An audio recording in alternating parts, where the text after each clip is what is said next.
I hope that Nell watches back these past couple episodes and like really watches them back and then understands why her kids and her niece doesn't come to her. Because it's not rocket science. It's not hard to see why. Let's talk about it though, y'all. So I'm Tammy. This is Tammy Talks. We are here for Love and Marriage Huntsville, Season 6, Episode 25. A Stormi is brewing. If you have not already, don't forget to subscribe to the channel, like the video, share with a friend, leave your own thoughts down below. So we pick up right where the last episode left off, where Nell is screaming at her son about wanting her money back if he wants his dogs back. So her daughter Alexis says something and she screams at her, Lexi, shut the hell up. I didn't even hear what she said to get that type of reaction, but I guess. The other son, whose name I can't remember, but the other son is saying how he has helped Chris Jr. before in the past. Chris Jr., remember, is the son that was in jail, just got out. Nell and Chris Sr., Fletcher, have his dogs. So Chris Jr. is like, well, I wasn't paid for my last check. And I said, okay. Okay. So he's saying, well, you didn't do the work. You were coming and sitting outside and letting my employees think that that's okay to do. So now we're setting bad precedent. So Nell is then yelling that if she got money back from the kids, then she would be wealthy. I've loaned y'all all this money. And I'll tell you this, one thing that my parents have never, and I mean never done, is throw money in my face like that, right? As an adult, at 39 years old, I have not borrowed money from my parents in well over a decade, right? Well over a decade. But if I needed to borrow money from my parents for whatever reason, right? And I mean for whatever reason, they would never throw it back in my face like this. And I think that's the part that Nell is kind of missing. If your kids do owe you money, if they're borrowing money because they're irresponsible and stuff like that, when it comes to, irresponsible with money or anything like that, solid. You know what I mean? Like get that money back. But I feel like there's also a way to do it. So Lexi then starts saying how she feels she was treated differently. So I believe Lexi is Fletcher's daughter that he came into the marriage with. And I think the other son, not Chris Jr., is Nell's son that she came into the marriage with. I could be wrong, but I think, okay? So Lexi feels that she's been treated differently. She's saying that she never got a car, while the other kids, I guess when they turned 16, 17, 18, whatever, were getting BMWs and Benzes and different things like that. She then says that she doesn't even really spend time with the family. So then Fletcher was like, well, that's not true. At some point in time, there was money that was given to you for a car. She said it was after she had to save up her own money to get a car, and then that car was totaled. Then they must have helped her get a car then, but she feels away. So now all the other kids are jumping in. Well, you alienated yourself from the family. You don't even be around us. She said that she doesn't get invited on family vacations. She said that Nell took her employees on a trip, and Nell was like, yes, that was an employee appreciation. Lexi, I guess, doesn't understand that. She feels that she should have been invited. Lexi then says that they half-ass came to the wedding. They were like, you half-ass invited us to the wedding. One thing before that, Lexi gets mad and she leaves, tells them to kiss her ass, and then Nell said, kiss my ass. And I said, oh Lord, the family dynamics of it all. And now all the siblings are pissed at Lexi. This is what she always do, stupid ass. I just came over across the table and hit that bitch. And it's like, why? Kiki, why would you come across the table, come around the table, come through the table, whatever you said, to hit her? She didn't say anything to you. She didn't do anything to you. This is a prime example of just chaos. It's chaos. There was literally no reason for any of the siblings to talk to Lexi like that. But what I do think is being missed and what is falling on deaf ears is your child feels mistreated, feels treated differently, doesn't feel as loved as your other kids. And instead of you getting to the root of the issue, getting to the root of it, y'all are choosing Nell and Fletcher to be defensive and combative about it. Chris goes outside to check on her. Lexi keeps saying she was treated differently. I'm going to say this. If she feels that she was treated differently, then she was treated differently. That's what she feels.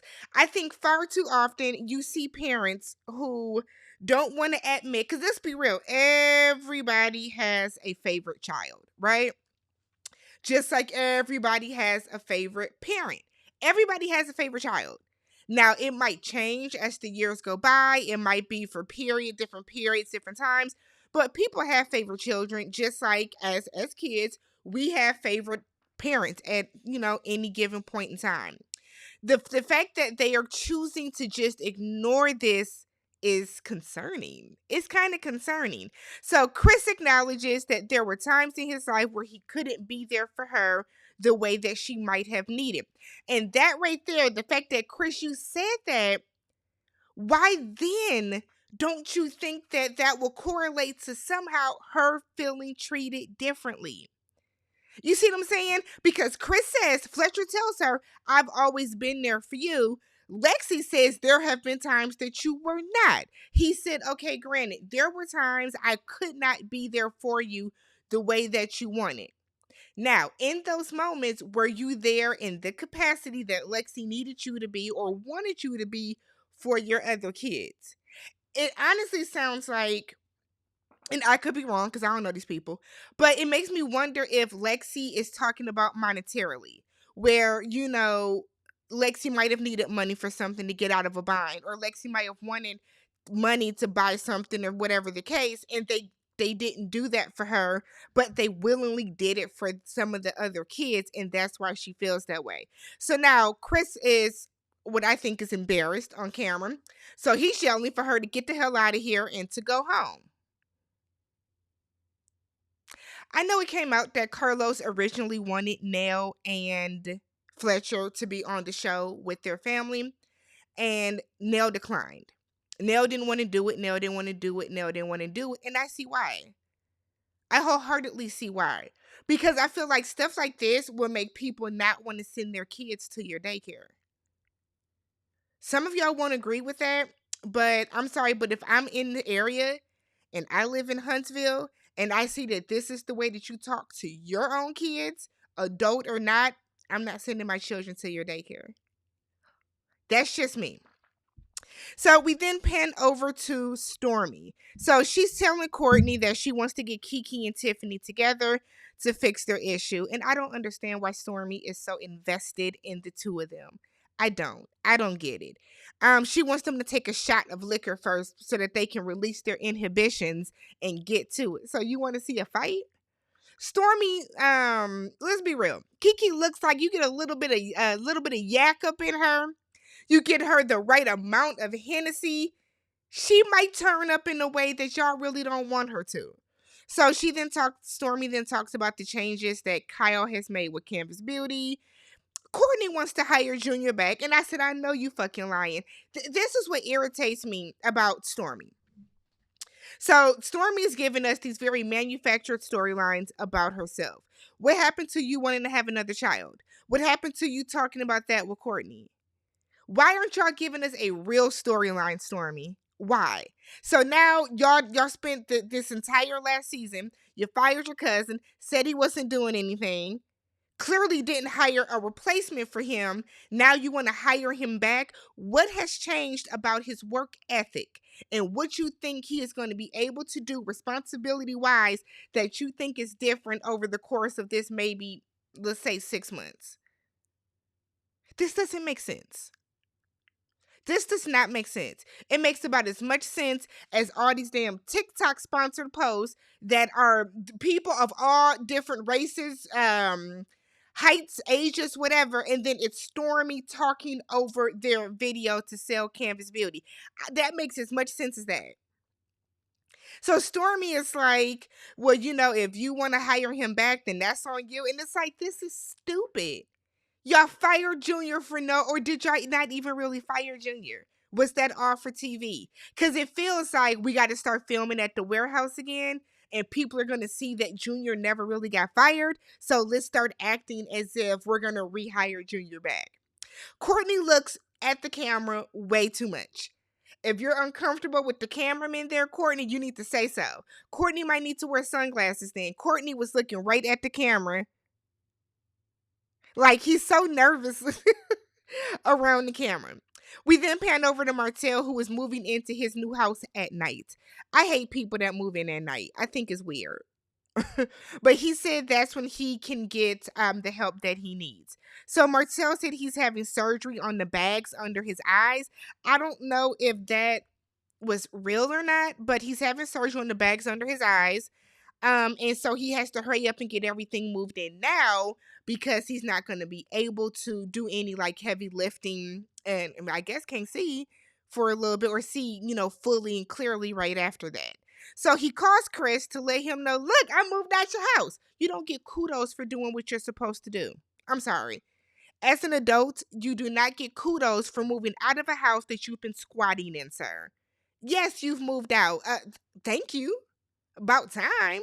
Like, what did you expect Chris to say? Chris tells him, like, you ain't gonna be talking to my damn wife like that. Martel is trying to act as if it's not a big deal. It is. Martel said he doesn't care for the disrespect of men. Nell didn't care for the disrespect of women. I don't know why Martel thought he can talk to another man's wife the way that he did. And yes, they both were yelling, they both were loud, but as a man, Martel should know that another man is not going to let you talk to his wife the way that you did. Point blank. And people saying, well, Nell is lying about it. I'm sure they got cameras somewhere at that house. They got a Ring doorbell. Chris saw what was happening. Fletcher tells Martel, we need to talk. Y'all going to talk it out. We pan over to Melody in a very unserious scene, okay? So Melody's best friend Brittany, who she's known since college, they were roommates, is over to help her with some orders. I think that's for her skincare line. So Melody wants to know why Brittany was not at her name change ceremony. Brittany said, girl, I told you. Brittany was kind of looking like, why are we talking about this on camera? I told you. I was at my niece's 16th birthday party in Atlanta. Melody is saying, I really wanted you to be there. You were supposed to have been there. I was disappointed. Now, I think anybody with just a little bit of common sense can know, can figure out, can ascertain. Melody is not saying you should have skipped your niece's party to come to my ceremony. Melody is saying that I really wanted you there because you have been through every phase of this marriage with me. That's what she's saying. She's not saying, oh, you should have skipped the party. To hell with your niece. That's not what Melody is saying, but y'all are going to twist it that way, and that's fine. So her friend is going to help her try to find like a new man. Melody said to her love below might be international. I said, oh, what happened to the man that you were dating? I thought Melody was like dating a man and hiding it or something. Wasn't she like posting somebody's knuckles when she was like out of the country before? But okay, maybe he's gone. Maybe he's gone. So we back to Nell and Chris. So Chris is showing up to I almost said the beauty salon. Chris has showed up to the daycare. And Nell is like, I need to see you, need to talk to you. They're talking about the kids once again. Nell is upset that the kids aren't answering her phone calls. She's been calling Chris Jr. and texting him every day. He's not responding. Fletcher said, well, I've talked to him. So Chris is still talking about Lexi and says that she's being materialistic because she keeps talking about the cars.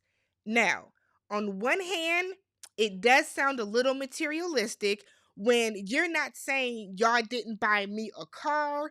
You're saying I didn't get a BMW like everyone else. So I get that, but I want Chris to also pay attention to the fact that your daughter feels that she's treated differently than the other kids. You indeed have said Just in the last scene we saw you in, that you have not been there for her in maybe the way that she needed at that time. And so thus and such she feels mistreated. Nell doesn't understand why she feels that way, but she's done with it. She's not, she's done dealing with it. She said, the way that Nell says that she loves Lexi is more like she's trying to convince herself than us. So Nell doesn't understand why the kids don't think she's the easiest to talk to. And I want to say, Nell, be for fucking real. Come on, girl. Come on, Miss Ma'am. Come on, Miss Ma'am. Be for fucking real. What do you mean? What do you mean? Just watch back these past couple episodes. It's very evident. Chris said that when the kids talk to her, she flips out right away, blows her top. He said, whereas, she goes right into the I told you so, you should know better, you stupid, that type of stuff. Whereas Chris said his approach is to find out what happened and why. What happened and why? And those are my parents. My mom is immediately gonna be like, come on, like, no, my dad, excuse me.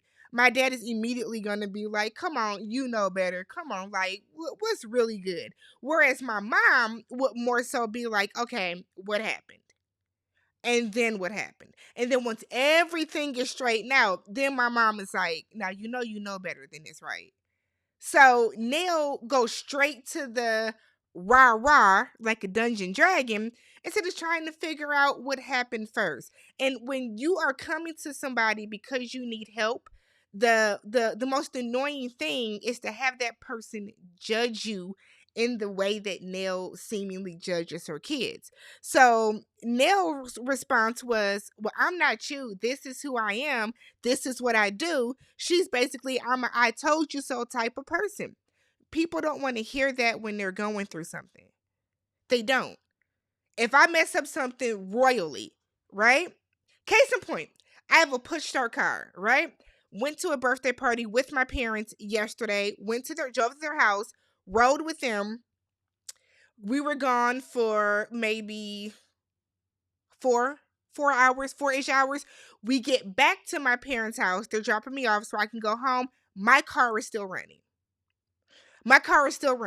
So my dad immediately, is that your car running? Why did you leave the car running? The battery's going to be dead. And he's going a million miles an hour. My mom very quickly rose her hand and was like, how did you leave the car running? I said, I know what happened. Y'all were rushing me. I parked on behind one side of the garage. My dad was like, nope, move. We're taking this car, move to the other side. When we did that, as I was moving out, my dad was like, come on, let's go. I jumped out the car. The car runs quiet. Thought the car was turned off. Very quickly, my mom did a what happened, whatever the case. My dad checked around the car, make sure wasn't nobody in there, anything like that. I got home. My mom called, how's the car? Everything okay? Then it became, you have to be more responsible with doing this, that, and the other. Then my dad called. How's the car? Whatever. I'm going to take it to the mechanic tomorrow. We'll have them check it out, make sure there's no whatever could possibly have gone wrong with the car idling for that many hours. Nell, if that would have happened, I feel like would have tore into her kids. And I think that's the difference. Nobody wants to hear, and I told you so. Then she goes on to say that her kids are just asses. Well, you raised them. They're adults now, but the way that majority, not all, before y'all come in the comments, majority of the traits and the way that people carry themselves as adults has been taught, and a seed was planted as children. So if your children grow up and lack responsibility and they're super irresponsible with money and they're doing this and they're doing that and they don't have that structure on how to be a coherent adult, that a lot of that comes from you. Now, if they grow up and they switch and they just, forgot everything that you taught them, that's another thing. But the stuff that, Nell seems to be complaining about, this has been happening since they were kids, and that falls on you. You're not nurturing. Hell, you're not nice. So Nell then goes on to say that the kids pay Chris back. She said they don't pay her back. They put her on the payment plan with no interest. I wish I would pay my parents interest. Like what? I wish like if my brother were to ask me for money, if he needed money, I wouldn't charge him interest. That is weird to me. Y'all be charging like I guess. I guess. So Nell says in a confessional that at some point you have to change from being mommy to mom. And that's true. Her reasoning for that, her explanation made total sense, but she's abrasive with it. And that's the thing. You can't go from babying your kids and spoiling your kids, and then all of a sudden one day you are giving them super, super tough love and cutting them off. But Nell says she's cutting her kids off, and that's just it. She don't care no more. She ain't dealing with it. Chris suggests family counseling. Nelson, ain't it funny how we counsel people to do what? I hope you ain't counseling nobody on how to be a parent, because apparently they are. Nell says she counsels lots of parents on, parenting and stuff like that. I said, oh, I hope they don't watch the show. Hope they don't watch the show. So Nell agrees and says that maybe the kids will listen to someone else that's not her. Maybe. Final scene is Stormi. So Stormi has Kiki and Tiffany over to this guest house. Kiki said that the methadone she's on has her sweating. Now, Kiki, I wish I knew your full name to call you by it. Kiki, how are you back on the methadone? So you know that this don't add up with the drug test that you passed, right? People already saying it was water in that cup, Kiki. So for you to not even 3 episodes later say that the methadone I'm on has me sweating.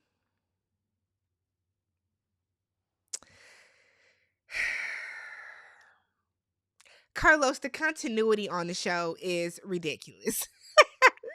So Stormi then asks about her and Tisha. Kiki says she's tired of acknowledging the situation. She don't care about the situation no more. Is done. It's over. She says she has blocked Tisha's phone number, so Tisha can't even contact her if she wants to. Kiki feels that Tisha does not thank her and does not show her enough gratitude for what she's done to her. Kiki feels that she helped Tisha get to a position in her life to boost herself up to this. Now, we have heard that if it were not for Kiki, Tisha would not have went to college, right? We've heard that. I think Tisha said that. Kiki encouraged her to go to college. It took her on a college tour or something with her, and that's how Tisha ended up at A&M. However, Kiki, you are not the reason for Tisha's soul success. You're not.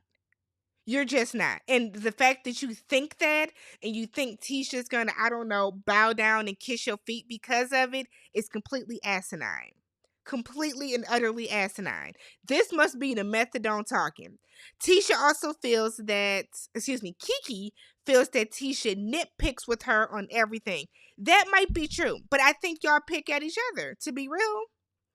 I think y'all nitpick at each other. So she says that the relationship is dead. That's it. That's all. She's over it. Stormi said that Tiffany's interview changed a lot of things. Kiki feels that Tiffany keeps coming at her, but then turns around and says that Kiki is coming for her. And I think that's facts. We have seen Tiffany do way more picking at Kiki, and we don't really see Kiki mention Tiffany unless somebody says something about Tiffany to her. But Tiffany does go out of her way to talk about Kiki in a way that's actually really disgusting. Because the fact that you're like the way that you're having the marital issues that you're having right now, Tiffany, and you're clearly about to lose your job on this show, the audacity of you to be so worried about what's going on with Kiki and her cousin. If Kiki and Tisha are first cousins and they don't get along, what part of that involves you, Tiffany? What part of that affects you? I don't get it. I'm ready for Tiffany to be off the show. I am. She brings nothing. She gives nothing. She adds nothing. She's annoying. She's annoying. And she's annoying. But let me know what you guys thought about this episode. If you have not already, don't forget, subscribe to the channel, thumbs up the video, and leave a comment down below. Talk to you guys in the next one. Peace.